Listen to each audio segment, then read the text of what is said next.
G'day guys, so you may have seen a while back that we put a teaser up on Instagram that we were leaning towards getting a new car. Well, surprise, we got a new car. So the BT50 was working for what we wanted, but the with the Ks and whatnot that it had on it, and the manual and everything else, you know, we traded in with 280,000 Ks on it. We'd owned it since 40,000. So we thought it was time for an upgrade, and yeah, so we've opted for the 2024 Next Gen Ranger Wildtrak with the premium pack and the optioned 3-litre V6 motor. The reason we went for the Ranger was because of the towing, and with the GCM ratings, GVM ratings and whatnot, was most practical for towing the caravan with real world figures. So if we have a fully loaded car, we can still tow very close to 3.5 tonne. Even though the van isn't 3.5 tonne, it's good to have that buffer. So yeah, the GCM rating from factory is 6.4 tonne, whereas the BT50 was only 6 tonne. And the GVM, I actually can't remember what the GVM is. I'll put it on the bottom of the screen. I can't remember off the top of my head. So that's why we decided to go with the Ranger initially. Yeah, there was a bit of a wait time. We actually ordered it back when we released the quarter harvest season on YouTube. So yeah, we ordered this back in December of 22. Quite a long wait time for it, but yeah, it was worth the wait in the long run because it is absolutely flawless to drive. It's absolutely brilliant. Could not ask anything more. So we've looked into the Hiluxes, the D-Max, the Navaras, the new BT50s. We did even look into the, I guess you could call it like the sister car to this, which is the Volkswagen Amarok. The Amarok is based off exactly the same chassis, same engine, same gearbox, same everything, besides the motor. And they got a slightly different tuning, different suspension. So we found they were a bit more of a, like, what would you say, like a sport sort of model. They were apparently quite firm in the suspension and the steering. Seats were more firm.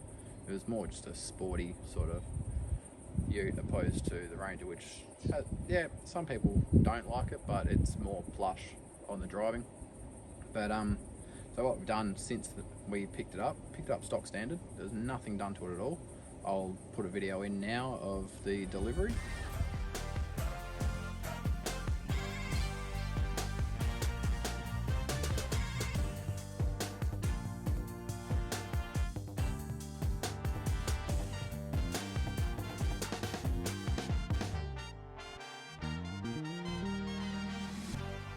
Anyway, so what we've done is we've opted for the opposite lock bull bar, which we pre-ordered about 6 months ago when I first got wind that they were getting released and saw the designs and whatnot. Spoke to the guys at Opposite Lock in Wangara in WA, and they've helped us out with getting the opposite lock bar fitted. They also fitted the PDX 12,000 winch from Ultra Winch, which we've already tested it. It pulls the car and the van in soft sand on a single line pull, no dramas at all. And we'll also add that video in as well.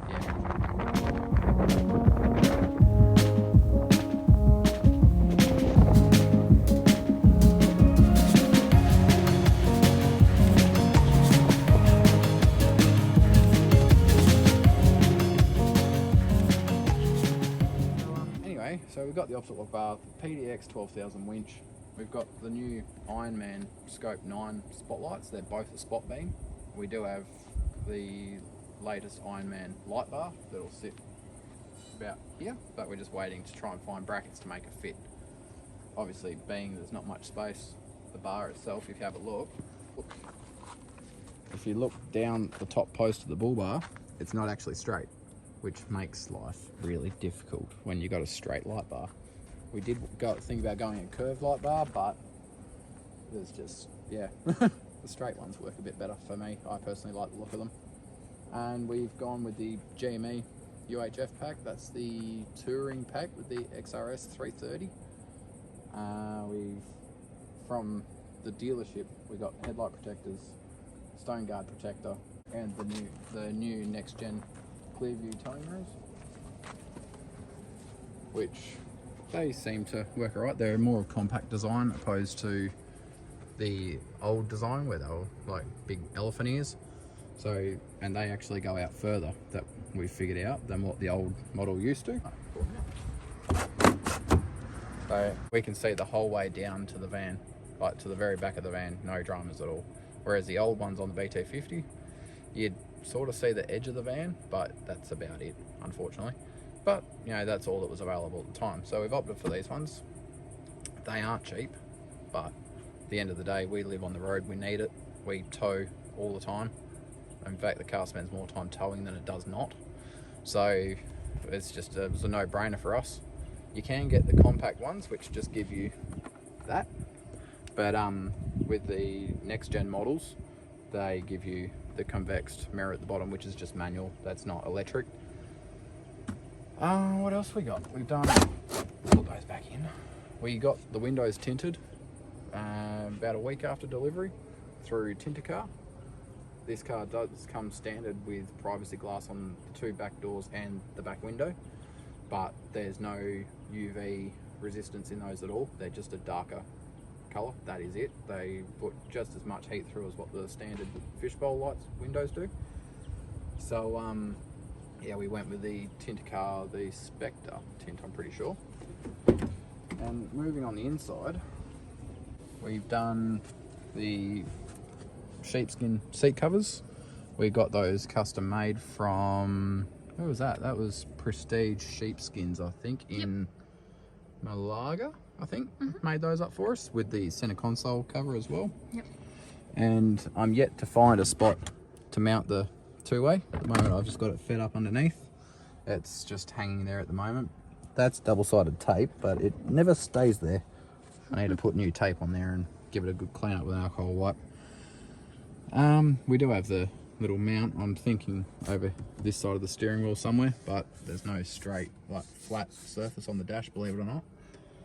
The tech in this thing is absolutely phenomenal. We'll do a video in the car, we'll run you through a few of the features and whatnot that it's got. More so with the van, it takes into account the length of the van, the width of the van, and the weight of the van, and it adapts all your braking, your acceleration, the blind spot monitoring as well. Instead of it finishing at the back of the car, it actually finishes at the back of the caravan. So the sensors in the rear tail lights actually pick up the whole van, which is good because the van itself is 33 foot long from tow ball to spare tyre. So that's a massive, massive bonus. What else we got? Okay, so don't mind the mess. We've already done over 15,000 Ks in it in the last 4 months. So it's already been used a lot. Already done it for first service. So in the back we've got the, what are they? They're a canvas. I think they're a type of like felty canvas as such. They don't feel like normal canvas. They're actually quite plush. They're a cross between neoprene and canvas. So they were also done by Prestige Sheepskins. And the reason we've done the don't mind the sand on the on the back seat either, but yeah, we kind of went camping. It's been used a lot. So the reason we did that was because the whole car itself is black leather, and it's genuine leather. But being summer Australia, you know, we are in and out of the car every single day. It's literally asking for burnt thighs, and in winter we'll probably pull them off because we do have heated seats in the front. But in summer, it's just, yeah, it's a no-brainer. We'll literally cook ourselves. So that's the inside. Oh, actually, just quickly, we've done the Outback Armour Expedition lift kit, which we've got 300 kilo constant load springs in the back and 150 constant load springs in the front to counteract the winch and the steel bar. The reason we went for the weight in the back is because we've got the MCC dual wheel carrier. I'm still in two minds about yet, where I'm debating whether to get 2 spare wheels on the back and get a sub tank made up to replace where the second wheel is underneath, or just put the spare wheel back underneath and just get dual jerry can holders on the left hand side, which is an option. But with the sub tank, we've been quoted by a few mobs and we're up for well over a couple of grand to get one fabricated to suit, with baffles and plumbed in with the transfer pump to go into the main tank and the optional filler. So we're probably going to lean away from that idea and just stick with one wheel on the back, one underneath, and the jerry cans on the back. Reason for the 2 spare tyres is because being 18-inch rims, out remote servos and whatnot, trying to find tyres is going to be an absolute nightmare. Say we are really unfortunate and blow 2 tyres in at once, which the only time I've ever blown a tyre was actually both at once. That was in the BT50 when we were doing the gypsum screening. But yeah, so to try and track down that size of tyre out remotely is, well, there probably is one there, but we'd end up paying well over $1,000 a tyre, which just in anyone's mind I wouldn't imagine would be feasible for one tyre. So that's hence the 2 spare tyres. Aside from that, we've got the electric roller cover and the stuff in there. We've just got chairs and stuff because we were out at the beach the other day. So we do have a fridge slide down the bottom, which holds our 95 litre Dometic perfectly, and that's a Titan 100 litre fridge slide, I think, and the Dometic fits underneath the roller shutter with about 3 or 4 mil of clearance, so it's absolutely perfect fit. We don't want to go drilling holes in anything, so believe it or not, that's actually held in with 4 meters of heavy duty double-sided tape, and it's held it flawlessly. I mean, it's been bashed around on the beach, it's been up and down the Great Eastern Highway countless times, and anyone travelling that road at the moment would know it is not nice to drive on. Yeah, so that's about all for the back. We do have a button in the back and a 12-volt supply for the fridge. So there's a button, where is it? There it is. So that one there is for the roller shutter. So if I press that, that'll open and close that. And then we've got that little flap there, which is the 12-volt supply, which is wired into the starter battery at the moment. But we're going to sort out with Sean from EZIWORX to wire in a dual battery system into this and tap that into the second battery. So that'll allow us to run the fridge around the clock. So at the moment we can only run the fridge when we're driving. Only dilemma we've got at the moment. Driving or parked and plugged into power. Oh yeah, or we can obviously plug it into power when we're parked. So we'll run an extension cord from the back of the ute to the caravan if we're parked up overnight, and just run it off the inverter in the van. That's no big deal, but I mean, if it can be wired in here permanently, it's one less thing we've got to worry about. So to get into here, you literally pull the pin out of there. It's like pulling a pin out of a grenade. No, I'm not doing that. It's alright. And then, so unlatch that one off the hook, pull, that'll swing away. And back here, if you have a look, there's a little, right, you need to go up a bit higher. Yep. Back here, you got that little pin, you pull it up, and it'll lock in down there. So now that is all locked in nice and tight. And yeah, so that's... Actually, did you just want to explain about the sticker? No. Yes, the sticker. So when we got the car, we sort of wanted to go for the theme of silver and black. The Ranger logo is not normally blacked out, but they gave it to us as an option from the dealership, and well, it looks cool. We like it. It's different from every other. I haven't seen another silver, well, aluminium silver I should say, Ranger with it yet, but hey, we like the look. It's literally just aesthetics more than anything else. Yeah, so tailgate itself is also on a torsion bar, so literally one finger I can lift that up. It's light as hell. Ford have really thought about this. So when you're wanting to use your tailgate as a workbench, right? Yeah, it's a flat surface and all, but they're giving you these little flaps, and that's so you can actually fit an F clamp into the tailgate, so you can actually clamp down, you know, steel, timber, whatever you're doing, and keep it still. Another bonus they've done is it that one? Yeah, it is. So if Alicia pokes the camera around there, that there is actually a bottle opener. There you go. It's a legitimate bottle opener. So on the other side, exact same spot as the body light. Now we've got a little hook. I don't know what it's for, but I think it's to hang your shopping bags or something on. I don't know, something. Another bonus little additive that Ford have added into this model opposed to the last one that I'm aware of, correct me if I'm wrong, but with the models with the factory tub liner, they've actually put a rubber seal the whole way around. So the tailgate, the tub and the roller shutter are all completely sealed from dust. I don't judge by the dust and whatnot in there now. We've just pulled a lot of stuff out of it. But theoretically, when you're cruising down, it stops 90% of the dust. So it works quite well actually, from what we've gathered so far anyway. Haven't done too many dirt roads, we've done a little bit, not too much. Another little thing I've done so far is I've got brackets up here to hold an awning. We had the awning up there for a little while, but it was just moving around a bit too much, just too much weight hanging off one rail. They say they're rated for it, but I'm not convinced, so we're trying to find a low wind noise roof rack to replace that. I haven't found one yet that I'd be happy with, because we don't want to get any noise in there if possible.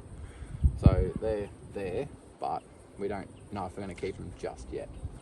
The back on this side is exactly the same. We do have the phone charger point down below the aircon vents there.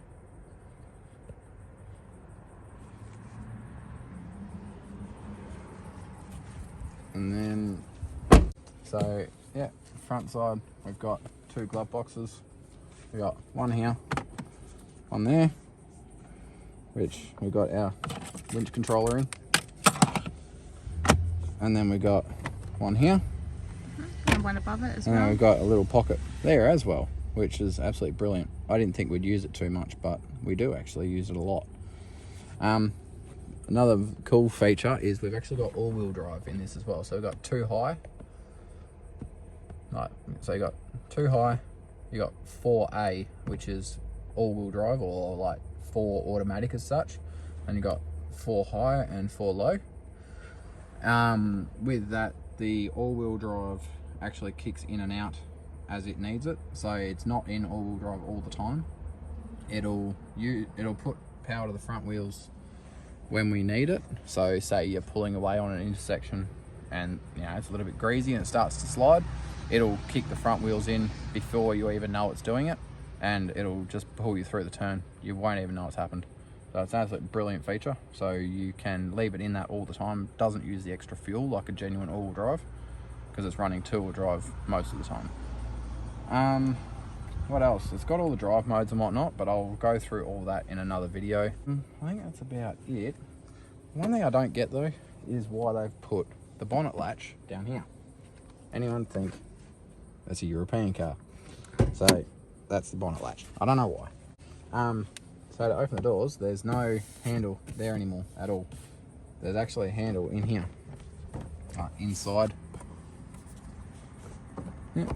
And sounds strange, but naturally it's actually a lot, it just feels more natural opening the doors like that. Like we get in cars now and just go to grab that and not being there, it's like, oh what? So yeah, it's been really easy to get used to. Literally after the first day of owning it, we were used to it being there.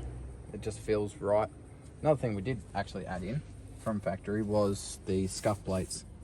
They're just branded Wildtrak.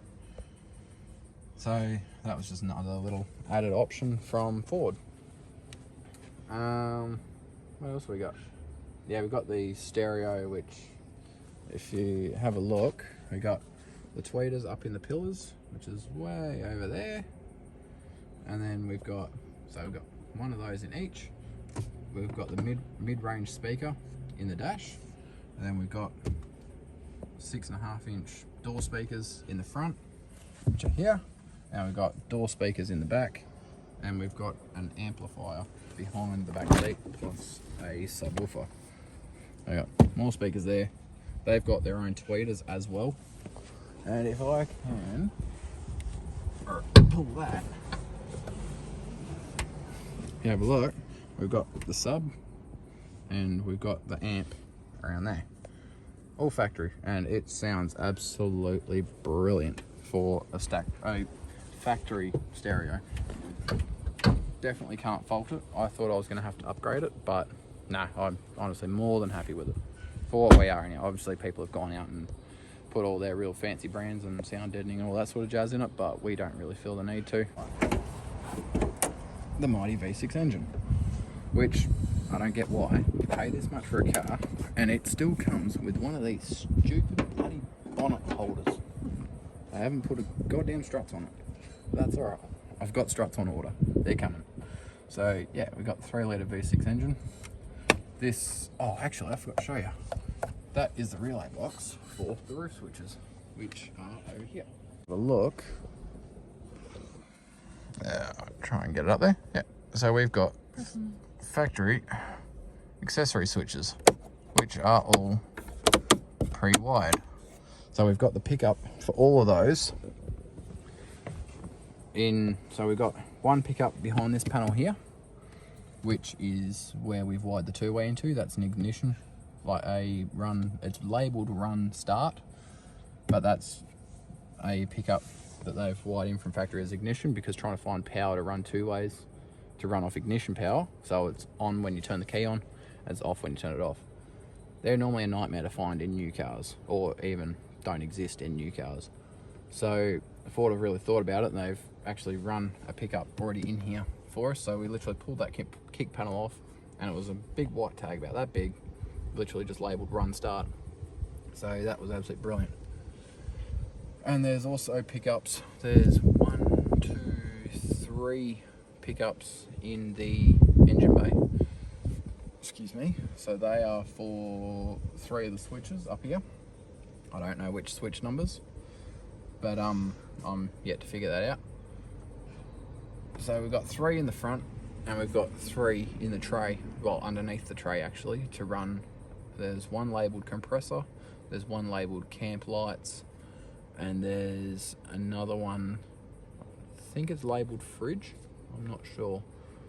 But yeah, we've obviously just got the fridge running off the, what do you call it? The power supply that's already in there. Because we don't feel there's a need, you got to turn the fridge off while you're cruising along. So yeah, that one's still free. But yeah, so, and the guys at Opposite Lot in Wangara, they've installed the winch when we put the bull bar on, so we've got the winch isolator just there, nice and easy. Then, believe it or not, this not many new cars come with this, but don't mind the breather for the winch. That's still yet to be tidied up. Oh, got a bit of grass in there. So they've actually put a spot here that fits a dual battery perfectly. They've got brackets you can buy to put a battery tray in here. So it's one of the very few new mid-size dual cabs, or even just mid-size four-wheel drives in general, that can actually fit a dual battery under the bonnet. So that was another big feature for us. But with a bit of research afterwards, we've looked into the slimline lithium batteries, and I think it's Custom Lithium do a full bolting kit that actually goes behind the back seat, works around the subwoofer, works around the amplifier, and it also allows you to have a Red Arc 1250 DC to DC or BC to DC charger, whatever it is, DC to DC or BC, same thing. So that'll allow all that to be tucked away in behind the back seat, which you don't really need to get to it anyway, because it'll all be, you know, simultaneous. It'll do what it needs to do when it needs to do it.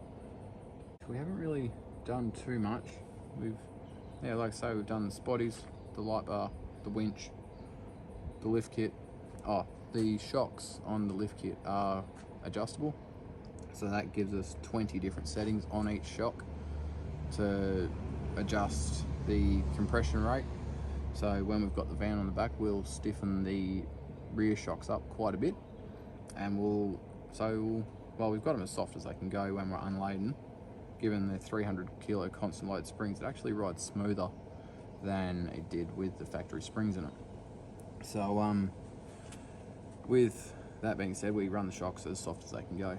And then when we've got the van on the back, we'll stiffen the rear end right up, and we'll stiffen up the front end. Well, that's as soft as it can go as well. We'll stiffen that up just a little bit, like literally, you've got 20 clicks on a little knob on each, like little dial on each shock, and we'll tighten up the front end by 4 or 5 clicks, and we'll tighten up the back end by 15. So the back end's nearly as hard as it can go. The front end, it's just dialed up just a little bit, just to catch the porpoising when we're going down the road. So you would have seen in the previous video, we did have a weight distribution hitch on the caravan. Now we've got the suspension set up, and this car is purely set up to carry the van. We've been able to get rid of that, so that's one less thing we've got to worry about. That hitch is heavy, so we've actually shedded about 30 kilos, I think, just by losing that hitch. So that's a massive plus for us, because that then allows me to carry, like say, we've got the 2 jerry cans I want to put on the back. That gives us an extra 1.5 jerry cans just by changing the hitch over. And it carries the weight perfectly, doesn't porpoise, doesn't bounce, doesn't do anything. It's absolutely brilliant, just sits there. So that's about as far as we've got so far in the ways of accessories. It is going back to Opposite Lock in Wangara to get the Brown Davis 160 litre long range tank put in, and the Safari R-Max snorkel. So that'll be going on as well. And we're getting, yeah, we are actually. We're getting the, what are they? They're the Black View dash cams. So they'll all be hardwired in the car. So then they've got a parking mode as well. So even when the car's turned off, parked, locked, you're nowhere near it. If it senses any sort of motion at all, it'll start recording and actually bring it back like 30 seconds, so it can see it from the start of the event to the end of the event, and it'll then send that straight to your phone so you can see what's going on when it's happening. So you can get out and, yeah, call the cops if needed or whatever. So you just know what's going on, more or less. Yeah, we'll definitely keep you up to date with any more. We're probably going to put the a self-eye signal booster in the car. We've already got one in the caravan, so we'll put one in the car as well, so when we're traveling we've got a little bit more signal, because obviously it's sort of nice to have when you can have it. It's good to keep in touch with family as well. You know, if we're camped up somewhere very, very limited, we can do a video call or Zoom or whatever it may be, just off the phone signal. So yeah, that's about as far as we've gotten so far. But yeah, I hope you've enjoyed it and enjoy seeing where we managed to get this car and the mods we do later on. And well, we don't know yet, might even just leave it as it sits, we don't know, but at the moment it works really well for what we need. But yeah, cheers for watching, guys, and don't forget to check out our Instagram. We'll do little teaser photos and whatnot, little clips on where we are, what we're doing, and we've also got our Facebook page as well. And if you've got any questions, queries, feel free to flick us a message. If you've got a similar setup, any ideas that you think would work for our scenario, flick them through, let us know. We're more than happy to check them out, respond, and yeah, we'll see you in the next one. Cheers for watching, guys, appreciate it. 10-inch rims. Ow, an ant there.